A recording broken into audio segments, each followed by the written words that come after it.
ഒരു സെക്കൻഡ്, എനിക്കൊരു കാര്യം പറയാനുണ്ട്. എനിക്ക് കേൾക്കണ്ട. കേൾക്കണം. നടന്നു നടന്ന് എന്റെ കാലിന്റെ മുട്ട് വരെ തേഞ്ഞു. എന്റെ കല്യാണം വരെ നിശ്ചയിച്ചതാ മിസ്റ്റർ. അതിനെന്താ, എനിക്ക് പറയാനുള്ളതൊന്ന് കേട്ടൂടെ? പ്ലീസ്. ഞാൻ ആളുകളെ വിളിച്ചു കൂട്ടും, പറഞ്ഞേക്കോ. എല്ലാവരും കേൾക്കട്ടെ, പക്ഷെ എനിക്ക് പറയാനുള്ളത് മുഴുവൻ പറഞ്ഞിട്ടേ ഞാൻ പോകൂ. ഞാൻ തന്നെ വിളിക്കാം. സഹോദരിമാരെ, ചേട്ടന്മാരെ, എല്ലാരും ഒന്ന് വന്നേ. ഹലോ ഫ്രണ്ട്സ്, എല്ലാരും ഒന്ന് വന്നേ. ഇതൊരു തീരുമാനം എടുക്കണം. ഒന്ന് വന്നേ. അയാളെ പിടിച്ചോണേ, പോക്കറ്റടിക്കാരനാ. വിട്ടോ വിട്ടോ. അല്ല അശ്വതി, നീ പോക്കറ്റടിക്കാരൻ? പോക്കറ്റടിക്കാരൻ.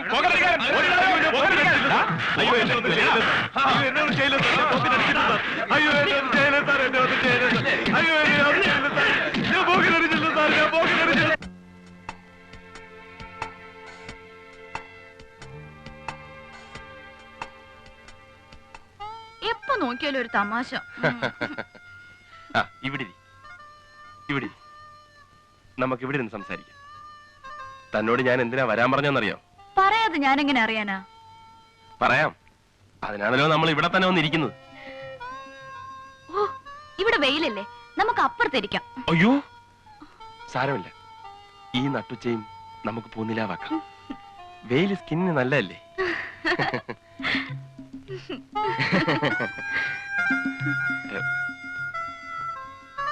അല്ല, ആരെങ്കിലും ഉണ്ടോന്ന് നോക്കിയതാ. ആരുമില്ല. ദേ, കൊറേ നാളായില്ലേ നമ്മൾ ഈ കറക്കം തുടങ്ങിയിട്ട്. ഇങ്ങനെയൊക്കെ നടന്നാ മതിയോ? ഞാൻ വീട്ടുകാരെയൊക്കെ അറിയിപ്പിച്ചു കഴിഞ്ഞു. ഞാനും മമ്മിക്കും ഡാഡിക്കും എഴുതിയിട്ടുണ്ട്. എന്തുണ്ട്? സുന്ദരനും സൽസ്വഭാവിയും നിഷ്കളങ്കനുമായ ഒരു ചെറുപ്പക്കാരനെ ഞാൻ ഇഷ്ടപ്പെട്ടു. പേര് മാത്യു നൈനാൻ കോശി.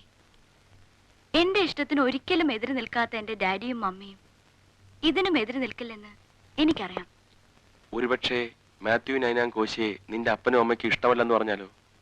എന്നാലേ നമ്മൾ രണ്ടും രജിസ്റ്റർ വിവാഹം കഴിഞ്ഞ് ഡാഡിയുടെ മമ്മിയുടെ മുമ്പിൽ കൂടി 10 പ്രാവശ്യം അങ്ങോട്ടും ഇങ്ങോട്ടും നടന്നു കാണിച്ചു കൊടുക്കും. എന്താ, മാത്യുവിന് ധൈര്യമില്ലേ? പിന്നെ ഇത്രയും സുന്ദരിയായ ഒരു പെണ്ണിനെ ഭാര്യയായിട്ട് കിട്ടിയാൽ ആരാ വേണ്ടെന്ന് പറയുക? റോസ്മേരി.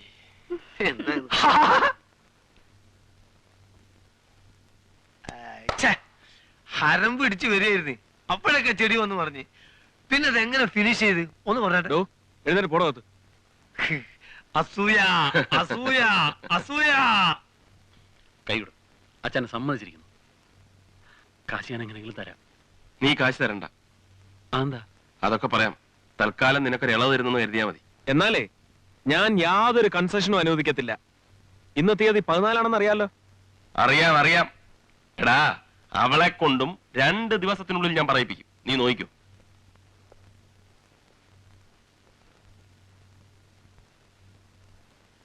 എടാ മാത്യു നൈനാൻ കോശി, നീ അശ്വതിയുടെ മുന്നിൽ മുട്ടുകുത്തും. അവിടെ നിൽക്ക്. നീ അങ്ങനെ കാശ് വേണ്ടാന്ന് പറയുന്ന ഒരു പാർട്ടി അല്ലല്ലോ. എന്താടാ, റോസ്മേരിയായിട്ട് മാനസികമായി വല്ല? ഏയ്, അത്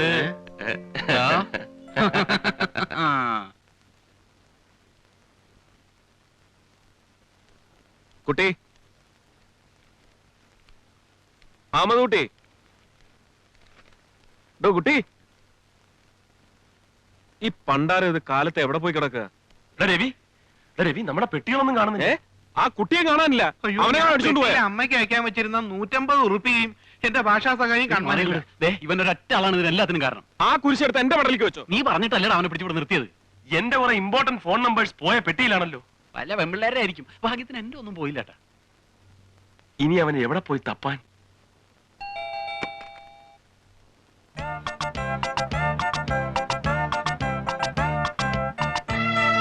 मेरा नाम ए कुटी, अहमद कुटी. क्या ग्यास उंडो? മാത്യു നൈനാൻ കോശിക്കും കൂട്ടർക്കും ഗുഡ് ബൈ.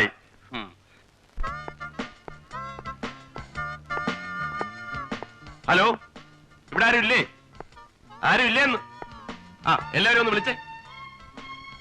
എന്താ കാര്യം? അത് അശ്വതി വരുമ്പോ പറയാം. കാര്യം എന്താണെന്ന് പറഞ്ഞു മിസ്റ്റർ. അശ്വതി വിളിക്ക്, എന്നിട്ട് പറയാം. മിസ്റ്റർ, നിങ്ങൾ ഇവിടെ വന്നു ശല്യം ചെയ്യാൻ? ശല്യമോ? ഇതെന്റെ ജീവിത പ്രശ്നമാണ്. എന്താ കുട്ടി ഇത്? ചേച്ചി, ഞാൻ പറയാം. സഹോദരിമാരെ, സിസ്റ്റേഴ്സ്, എല്ലാവരും ഇത് കേൾക്കണം. ഈ സത്യം തുറന്നു പറയാൻ വേണ്ടി ഈ കുട്ടിയുടെ പുറകെ നടന്ന് ഞാൻ മടുത്തു. ജീവിതത്തിൽ ഇന്ന് വരെ ഒരു പെൺകുട്ടിയുടെ മുഖത്ത് പോലും നോക്കാത്തവനാണ് ഞാൻ. ഈ കുട്ടിയെ ഞാൻ എന്റെ സ്വന്തം സഹോദരിയെ പോലെ കണ്ടിട്ടുള്ളൂ. പക്ഷേ ദുഷ്ടന്മാരായ എന്റെ സുഹൃത്തുക്കൾ ചേർന്ന് ഈ കുട്ടിയെ ചൂണ്ടിക്കാണിച്ച് എന്നോട് ചോദിച്ചു, നിനക്ക് ആ പെൺകുട്ടിയെ സ്നേഹിക്കാമോ എന്ന്. ഒരു ദുർബല നിമിഷത്തിൽ ഞാൻ സമ്മതിച്ചു. പക്ഷെ ദുഷ്ടന്മാർ എന്നെ ഒരു പന്തയത്തിൽ കുടുക്കി. എന്താണെന്നറിയോ പന്തയം? തല മൊട്ടയടിക്കുക. മുഴുവനായിട്ടല്ല, ദേ ഇവിടുന്ന് ഇങ്ങനെ പകുതി മീശയെടുത്ത് ഒരു മാസം ഈ പകുതി മൊട്ടയും പകുതി മീശയും വെച്ച് ഈ ഹോസ്റ്റലിന്റെ മുമ്പിൽ കൂടെ തേരാ പേരാ നടക്കണം.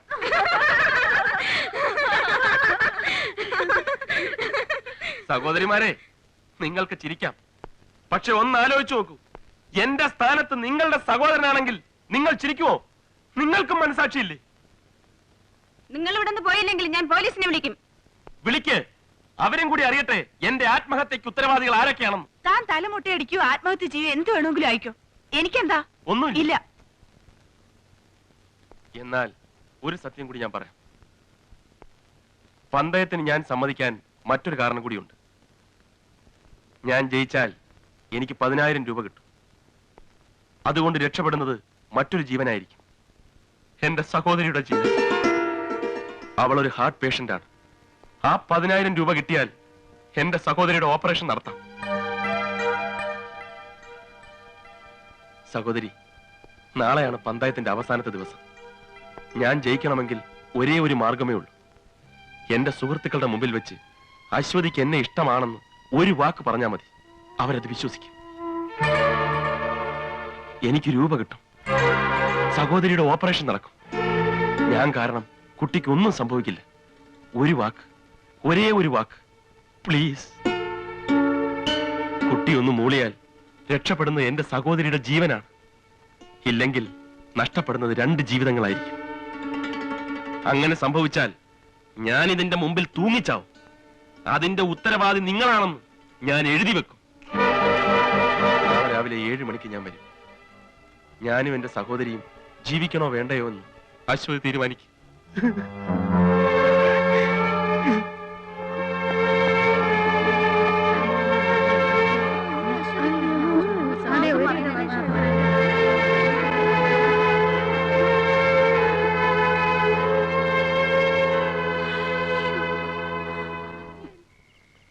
അയാള് പറഞ്ഞതുപോലെ സഹോദരിക്ക് എന്തെങ്കിലും സംഭവിച്ചാ എന്തോ എനിക്ക് ഓർത്തിട്ട് കഷ്ടം തോന്നുന്നു. നീ മനസ്സ് വെച്ചാ ഒരു വാക്കല്ലേ അശ്വതി? നീ ഉറങ്ങുന്നില്ലേ? രവിയേട്ടനെ വിവരം അറിയിച്ചാലോ?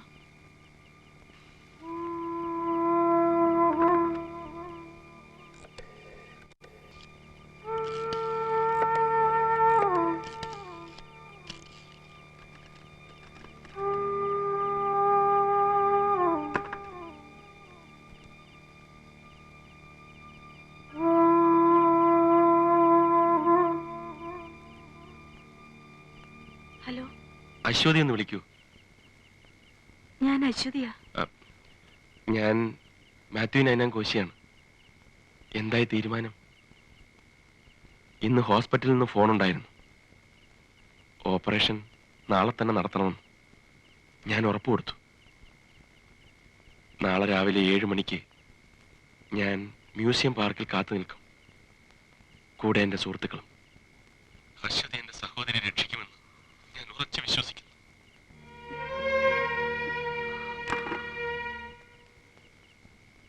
ദേ സ്വാമി, നാളെ വൈകിട്ട് തന്നെ ബാർബർ റോഡിങ് എത്താൻ പറയണം.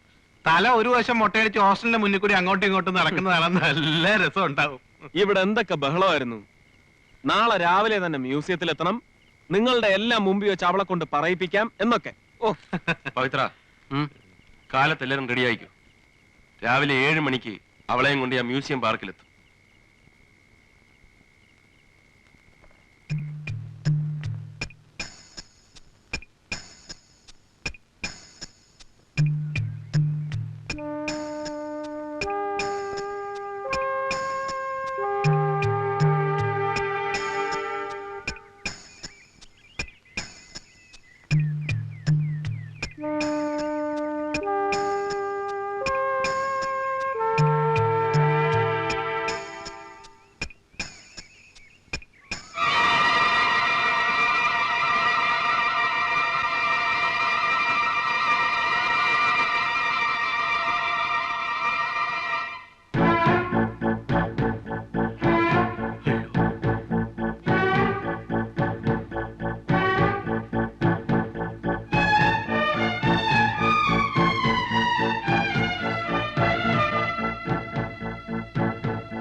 എനിക്കറിയാമായിരുന്നു അശ്വതി വരുമെന്ന്.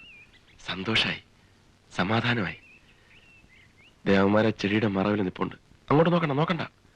സമ്മതമാണെന്ന് പറഞ്ഞാൽ മതി.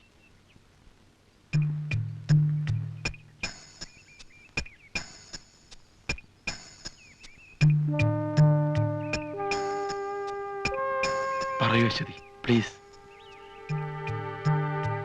എന്റെ സഹോദരിയുടെ ഹാർട്ട്, 2 ജീവിതങ്ങളുടെ പ്രശ്നം.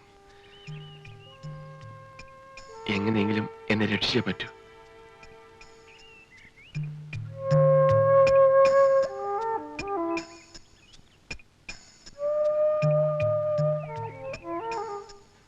പ്ലീസ്. മാത്യുവിനെ വിവാഹം കഴിക്കാൻ എനിക്ക് പൂർണ്ണ സമ്മതമാണ്. അശ്വതി എന്റെ സഹോദരിയെ പോലെയാണ്. എന്റെ സ്വന്തം സഹോദരി രക്ഷിച്ച സഹോദരിയോട് ഞാൻ ജീവിതകാലം മുഴുവൻ കടപ്പെട്ടിരിക്കുന്നു. അശ്വതി,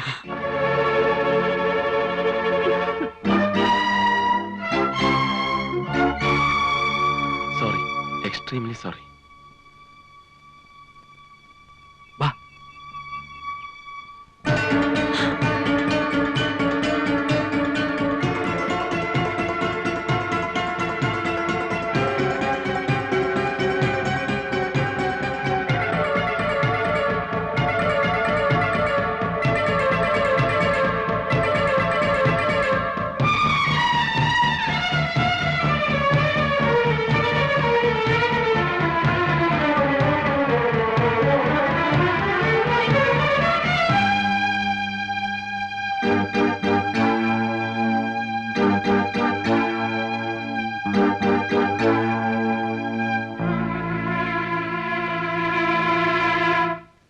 കൺഗ്രാറ്റുലേഷൻസ്. നീ ജയിച്ചറാ, തോറ്റത് ഞാനും. നിനക്ക് 10,000 രൂപയ്ക്ക് പകരം 20,000 രൂപ ഞാൻ തരും, എന്റെ ജീവിതം രക്ഷിച്ചതിന്.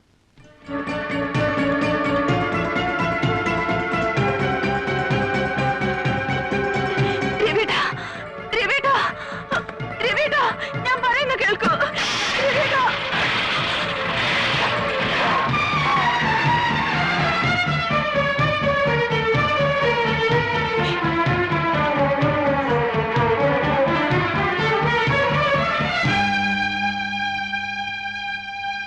എന്താ? എന്തു പറ്റി?